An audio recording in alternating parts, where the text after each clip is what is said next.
اب اس کو چیلنج کرنے کا فیصلہ کیا ہے، جس کے متعلق معزز ہائی کورٹ کے 2 رکنی بینچ نے فیصلہ دیا تھا کہ اوپن کورٹ کے اندر یہ ٹرائل ہونا چاہیے، جہاں صحافیوں کو، شہریوں کو اور دیگر جو اہل خانہ ان کو ایکسیس دی جائے، مگر آج ایسا نہ کیا گیا۔ اب پاکستان تحریک انصاف اس کو تو پھر دوبارہ چیلنج کرنے کی طرف جا رہی ہے۔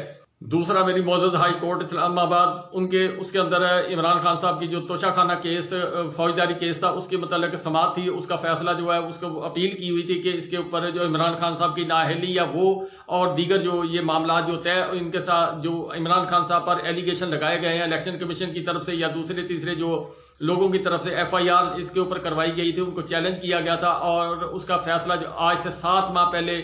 اس کے اوپر جو معاملات شروع ہوئے تھے، آج عمران خان صاحب کا جو فیصلہ ہے وہ معزز ہائی کورٹ اسلام آباد نے محفوظ کر لیا۔ عدت کیس جو عمران خان صاحب پر ایک کیس کھڑا کیا ہوا ہے، ان کی ذاتی زندگی کے اوپر ایک بڑا حملہ کرنے کی کوشش کی جا رہی ہے اور اس کو اچھالا جا رہا ہے، تو اس کے متعلق سیشن جج صاحب جو ہیں انہوں نے عمران خان صاحب اور بشرا بی بی کو نوٹسز جاری کر دیے ہیں، اور نوٹسز جاری کرنے کے بعد ان کو 14 دسمبر کا ٹائم دیا گیا۔ اب در حقیقت اگر یہ کیس دیکھا جائے تو عمران خان صاحب کو اس کے اوپر صرف ذلت میں سلوک جو ہے وہ اور عمران خان صاحب کو دباؤ میں لانے کی خاطر یہ سارا کچھ کیا جا رہا ہے۔ اسی کے ساتھ ساتھ میں ایک خبر آپ کو اور دوں جو میری یا کسی اور کی خبر نہیں، جنید سلیم صاحب جو ہیں انہوں نے ایک خبر دی ہے ذرائع کے مطابق کہ عمران خان صاحب کو اڈیالہ جیل کے اندر پیغام بھیجا گیا، جس کے اندر ان کو کہا گیا کہ عمران خان صاحب آپ KPK کی حکومت لے لیں، پنجاب کی حکومت لے لیں، لیکن وفاق کی حکومت آپ نہ لیں۔ اس کے اوپر عمران خان صاحب نے ان کی بات بڑے غور و خوض سے سنی، اور اس کے بعد پھر انہوں نے کہا اچھا، تو پھر اس کے بعد انہوں نے ایکسرسائز جو مشین ہے، سائیکل جو ان کو ملا ہوا ہے، انہوں نے وہ سائیکل پر اپنی ایکسرسائز شروع کر دی۔ انہوں نے اس کے متعلق سمجھے کہ انہوں نے کہا کہ آپ نہ مجھے KPK کی حکومت چاہیے، نہ پنجاب کی حکومت چاہیے، مجھے صاف اور شفاف الیکشن اور لیول پلینگ فیلڈ دینا چاہیے۔ جنید سلیم صاحب کی خبر ہے جو میں آپ تک پہنچا رہا ہوں۔ پشاور ہائی کورٹ نے ایک دبنگ فیصلہ دیا ہے، کیوں پاکستان تحریک انصاف نے الیکشن کمیشن صاحب کے متعلق جو معاملات تھے ان کو چیلنج کیا ہوا تھا، جو Pakistan Tehreek Insaf level playing field مانگ رہی ہے یا جلسے جلوس کی اجازت مانگ رہی ہے، اور اس کے متعلق اور پھر دوسری جو بات سب سے اہم تھی، جو عمران خان صاحب کی پارٹی انٹرا پارٹی الیکشن جو ہے وہ اس کے اوپر مختلف قسم کی درخواستیں جو ہیں ان کے اوپر انہوں نے سماعت کے لیے جو ٹائم مقرر کر دیا گیا تھا، 21 کے قریب درخواستیں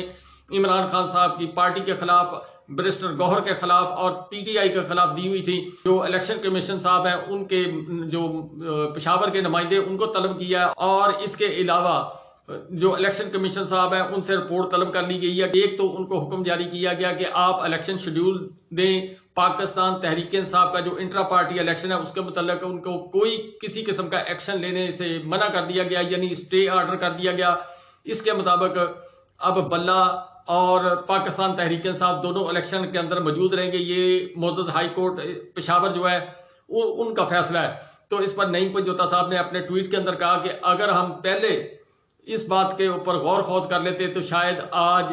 معاملات جو ہیں یہاں تک نہ آتے۔ بیرسٹر گوہر صاحب نے بھی اس کے اوپر لب کشائی کرتے ہوئے کہا کہ میں نے بھی مشورہ دیا تھا کہ یہ جو سارا نظام انٹرا پارٹی الیکشن والا ہے اس کو چیلنج کر دیا جائے پشاور ہائی کورٹ کے اندر۔ جیسا کہ آپ کو معلوم ہے کہ جنید اکبر خان جو ہے ان کے اوپر مختلف قسم کے کیسز دائر کیے ہوئے تھے، کار سرکار میں مداخلت اور دیگر دہشت گردی کے اور بے شمار مقدمات جو ہیں وہ ان کے اوپر دائر کیے ہوئے تھے۔ چترال کے سیشن جج صاحب جو ہیں انہوں نے آج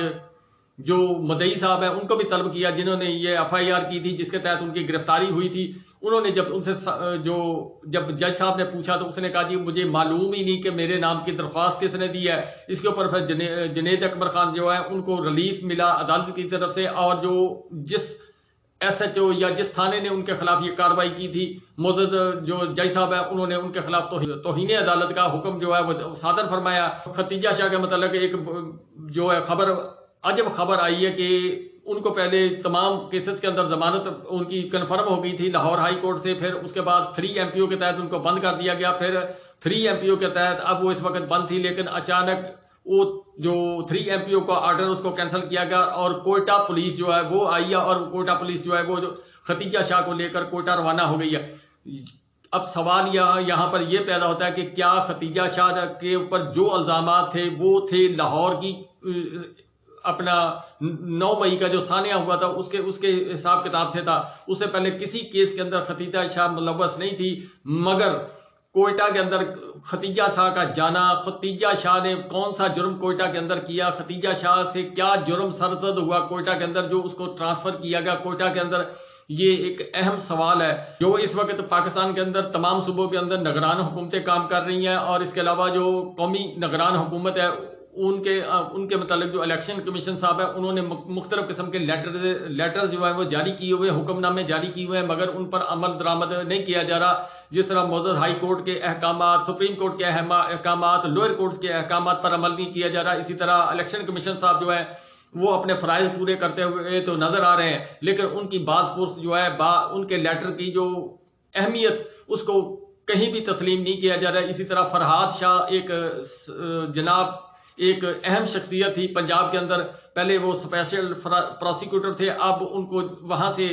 وفاق کے اندر پروسیکیوٹر جو ہے وہ دے دیا گیا، یعنی ایک وزیر کا عہدہ دے دیا گیا۔ ان کے متعلق مشہور ہے کہ وہ تمام لیگل جو معاملات ہیں جس کے تحت پاکستان تحریک انصاف کو توڑنا، پاکستان تحریک انصاف کے لوگوں کے اوپر جبر تشدد کرنا، جس کے اوپر پاکستان تحریک انصاف کے لوگوں کے اوپر قانونی کارروائیاں کرنا، ان کے اندر وہ ماہر ہیں، اور اس لیے جو ہے ان کو پہلے اسپیشل پروسیکیوٹر پنجاب رکھا گیا، اب وفاق کے اندر ان کو ٹرانسفر کر دیا گیا ہے، اور سمجھ لیں کہ وہ ایک پورے مکمل ایک پروٹوکول کے ساتھ ایک پورے وزیر کے عہدے کے حساب سے وہ کام کریں گے۔ پاکستان پیپلز پارٹی نے آج لاہور کے اندر ایک بڑا شو کرنے کی کوشش کی، مگر وہاں پر کرسیاں زیادہ اور لوگ کم تھے، اور افسوسناک طریقے سے وہ جو ہے جلسہ جو ہے وہ فلاپ ہوا پنجاب کے اندر۔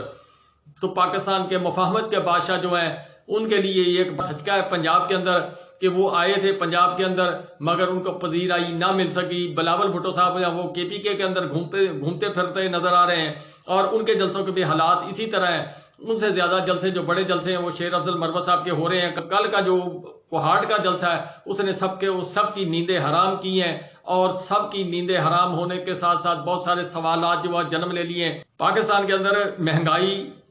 جو کم کرنی تھی کچھ لوگ جو ہیں وہ اس وقت بھی سر توڑ کوشش کر رہے ہیں کہ کسی طریقے سے جو ہے ماحول کو ٹھنڈا کرنے کی کوشش کی جائے کہ عوام کو لگے کہ ہم اس کی بہتری کے لیے کام کر رہے ہیں، مگر حالات ان کے قابو سے باہر ہوتے جا رہے ہیں، اور جس کی وجہ سے اب مہنگائی جو ہے وہ ہر طرف سے بڑھتی ہوئی نظر آ رہی ہے۔ عوام پریشان ہے، لا قانونیت ہے، اور معاشی حالات ہر آدمی کے جو ہے پریشان کن صورتحال اختیار کر چکے ہیں۔ اور اسی موقع کے اوپر جو سوئی گیس کے محکمے والے ہیں انہوں نے 131% جو ہے سوئی گیس مہنگے کرنے کی سمری جو ہے وہ حکومت پاکستان کو ارسال کی ہے۔ یہ ریلیف دینے والی کمپنیاں تھی جی جو پہلے چلے گئے، یہ ان کی بی ٹیم ہے، یہ معاشی نظام کو ٹھیک کرنا چاہتے تھے۔ معاشی نظام ٹھیک کرتے کرتے یہ ہمارا جو معاشی نظام اس کو بھی تباہ کر دیا، خارجی نظام کو بھی تباہ کر دیا، اور پاکستان کو اس وقت جن مسائل کا شکار ہے، جو کوئی ملک پاکستان کے اندر انویسٹمنٹ کرنے کے لیے تیار نہیں ہے، حالات یہاں پہ ہیں، اور جو غریب کا خون ہے وہ چوسنے کی طرف مکمل جو ہے ان کی توجہ ہے، اور جو عمرہ ہیں ان کو مکمل مراد جو ہے وہ دینے کی طرف یہ لوگ جو متوجہ ہیں، تاکہ بڑے لوگ جو مگرمچھ ہیں ان کو بچایا جائے اور ان کے مفادات کا تحفظ کیا جائے۔ لیکن جو اس وقت پاکستان کے حالات ہیں اس کے تحت انویسٹر پاکستان سے ویسے ہی جا رہا ہے، جو ٹیکنیکل سکل رکھنے والے لوگ ہیں وہ پاکستان سے ویسے ہی جا رہے ہیں، اور ہم کہاں اور کس طرف کو کھیل رہے ہیں، یہ میں افسوسناک خبر ہے جو میں آپ کے ساتھ شیئر کروں تو پھر کئی جگہ پر تکلیف ہوتی ہے۔ ویڈیو کے آخر پر میں اب بات کرنے لگا ہوں اپنی کسان برادری سے۔ میری ایک ویڈیو پڑی ہوئی ہے، شاید آپ لوگوں نے نہیں دیکھی، میں اس میں مکمل تفصیل بیان کی تھی کہ کس طریقے سے فصل کو اگر یوریا نہ دیا جائے، ڈی اے پی نہ دیا جائے تو وہ آپ اس کا نعم البدل جو ہے کس طرح اختیار کر سکتے ہیں۔ میں اب ویڈیو کے اینڈ کے اوپر آپ کو پھر ایک دفعہ ریکویسٹ کرتا ہوں کہ جو یوریا اس وقت 5100 کسی جگہ پر 5400 روپے میں بیگ 50 کے جی کا بیگ جو ہے وہ مل رہا ہے، برائے مہربانی میں پھر دوبارہ کہہ رہا ہوں، آپ اپنی فصل کو امونیم سلفیٹ استعمال کریں، اور امونیم سلفیٹ کے ساتھ ساتھ آپ کی جب آپ ڈالیں گے آپ کی کانگیاری کی بیماری، ریڈ کانگیاری، بلیک کانگیاری اور براؤن کانگیاری، اس کو بھی افاقہ ہوگا۔ اس کے ساتھ ساتھ جو آپ کا سلفر کے پیسے ہیں وہ بھی بچیں گے جو اضافی آپ خرچ کریں گے۔ اس کے علاوہ آپ اس میں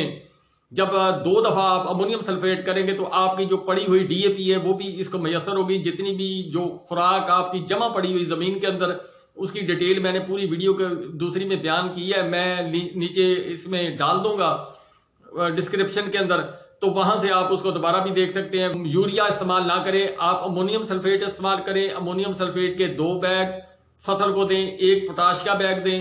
اور جو ڈی اے پی کا وقت ہے وہ گزر گیا، آپ یہ کر کے دیکھ لیں، آپ یوریا کے اس طوفان سے بھی بچ جائیں گے اور آپ کی فصل بھی اچھی ہوگی۔ میں پھر دوبارہ ایک دفعہ آپ کو فارمولہ بتا دیتا ہوں کہ ڈی اے پی کا وقت گزر چکا، اس وقت آپ نے جو امونیم سلفیٹ ہے اس کے اندر یوریا یعنی نائٹروجن اور سلفر 21 اور 23 کی ریشو سے موجود ہے۔ جس وقت آپ یہ ڈالیں گے تو آپ کی فصل کو یوریا بھی مل جائے گا جتنا حسب ضرورت فصل کو چاہیے، اس کے ساتھ ساتھ جو سلفر ہے آپ کی فصل کی بڑھوتی، آپ کی زمین کے اندر پڑی ہوئی خوراک اور آپ کی کانگیاری کی بیماری سے تحفظ آپ کو فراہم کرے گی، جس کی وجہ سے آپ کی فصل بہتر ہوگی، اور آپ نے جو ایکسٹرا سلفر کا سپرے کرنا ہے یا فلڈ کرنی ہے اس سے بھی آپ بچ جائیں گے۔ خدا کے لیے آپ مہربانی فرما کے پاکستان کے میرے عزیز دوستوں کسانوں، میری بات پر توجہ دیتے ہوئے اگر آپ کا دل نہیں مانتا تو آپ کم از کم اس سال ایک کھیت کے اوپر یہ فارمولہ استعمال کر لیں، وہ میں ڈیٹیل ویڈیو کے اندر مکمل رکھی ہوئی ہے، آپ وہاں دیکھیں۔ میں نے پورا پروسیس بتایا کہ گندم کاشت کرنے سے لے کے کاٹنے تک کس کس طریقے سے آپ نے جو فصل کو ٹریٹمنٹ کرنا ہے،